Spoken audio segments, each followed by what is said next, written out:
Hey guys, Gemma from ASD Rocks. I am on my way to a funeral, and it's really made me think.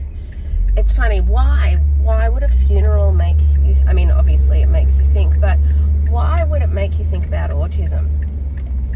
And it's led me through this sort of tunnel of understanding how our understanding of autism has evolved. A few hundred years ago, we use the term low functioning. A few hundred years ago, our low functioning kids would have been chained to a wall in a sanitarium. Our nonverbal kids wouldn't have been given the opportunity for any early intervention, and would have most likely died in these sanitariums not that long ago. And when you start thinking, oh, come on, it's not that long ago, think about this. Although the Civil War in America for the freedom of slavery, it was not until the 70s that we had the riots and rights for non-segregation. So the world of disability and diversity is making leaps and bounds in how we're dealing with our kids. So it really wouldn't have been that long ago. I may be, by putting it in the hundreds of years, I may be exaggerating. It may be much less time than that. So why again and how is this related to death? This is related to death because it triggered a memory in me where, and I'm not going to disclose any information that's going to give anybody any idea of who this person is, other than that our children grew up doing similar programs. And I remember her saying to me, I would prefer he was dead than how he is.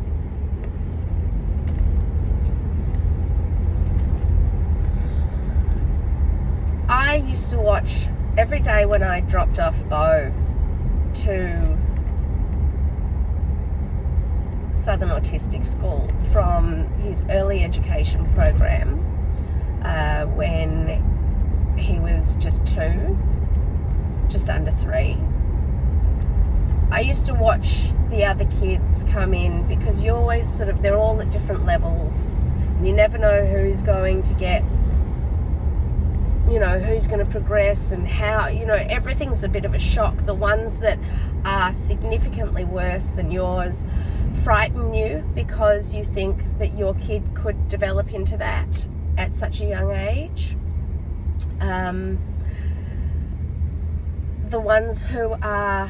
The kids who are, when I say better, they're like your poster kids, and you're like, oh, I really hope my child turns out to be like that.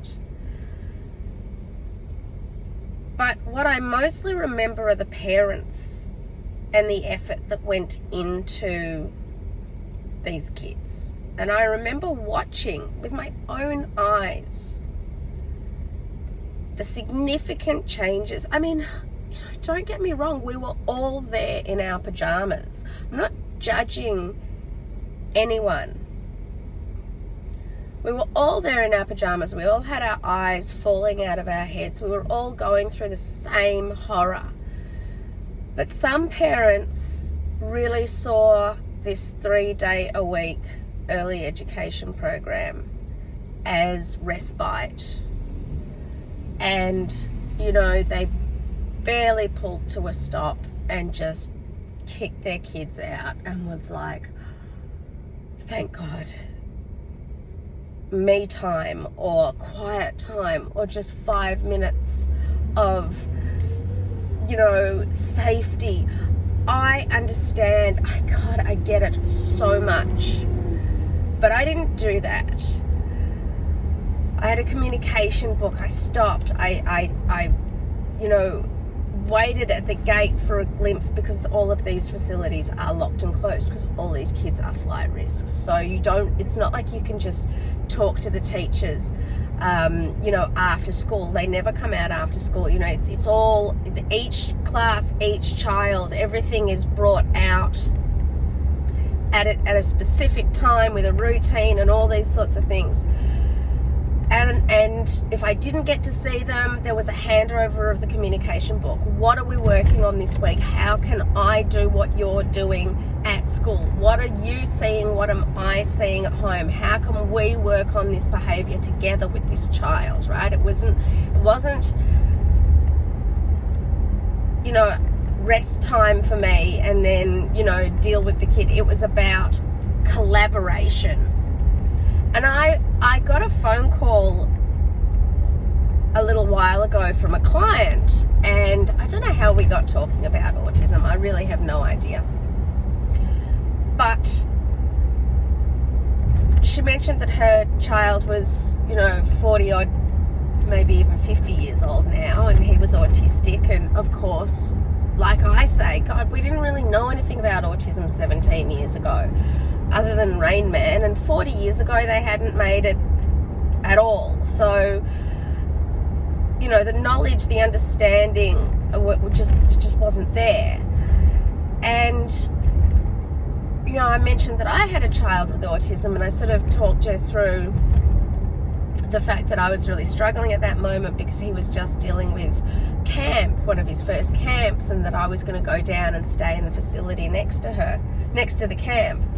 And she said, oh yeah, I heard about parents like you. And I was like, what? What does that mean? Excuse me, sorry, still not well. And she's like, yeah, I heard about parents like you know, the ones that went to camps with their kids, and the ones that, you know, did all of the speech therapy with them and did all of that, and, you know, I heard about parents like you, the ones that all were like just there and did it. And she said, and you know, now her son's living in a facility. Her son's living in this sort of group home facility. And she said, I wonder, it makes me wonder, if I had done all those things, would he be different? And I was like, oh, I don't think you should be thinking about that now. Because, like, the truth is, you can't change it. The last thing you want to do, you know, in your 70s, 80s, whatever it happens to be, is start looking back at, oh, what could I have done? How could have things been different? But what we can do, guys, now is look at what we can do and what we can do differently. And I understand that it's mentally hard, especially right around that diagnosis time, where there is what we call the grief period. And that grief period is not the death of your child. It is the grief period of the future you thought your child, you are grieving for the future you thought your child and you were going to have. So there's a lot that I feel connects or has been triggering me today in regards to autism and funerals and death. And I watched all those kids that came out of Southern Autistic School and went to mainstream schools. And I watched with my own eyes. This is not a study. This is not, circumstantial evidence. I saw this journey over a number of years of the ones whose parents put in the time and the ones who didn't. And I can tell you now that 100% of the kids whose parents put that time in at that young age, that early intervention age, the up to 7 age, those kids advanced significantly compared to the ones whose parents didn't. Now, you can say, well, that's pretty much the case with any kid. I agree, 100%. Standard discipline applies. Stock standard discipline applies, right? Any child that you let beat you or defeat you is going to win, and the effort that you put in the beginning will pay off in the end. So this is not a new concept, but it is significantly harder when you have a child who has challenges. It is significantly harder.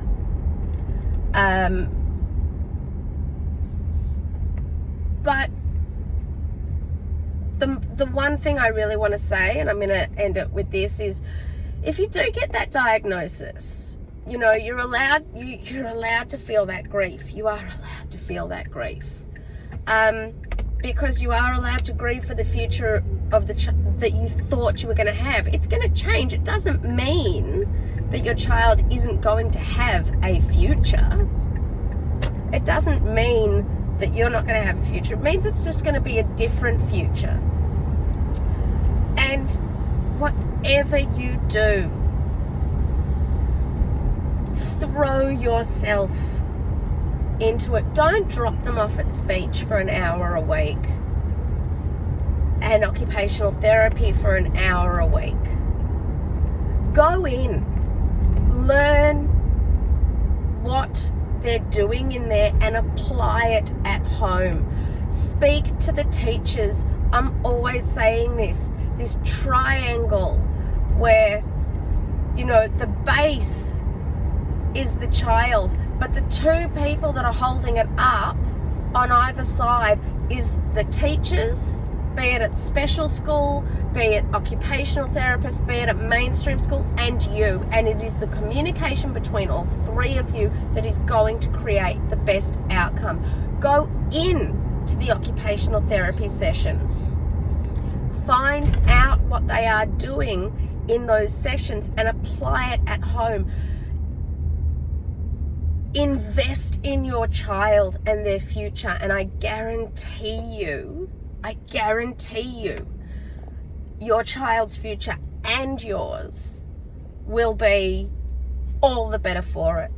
And one day he will potentially get your bag out of the boot of the car for you at the age of 16, when you never knew if he was ever gonna say mama.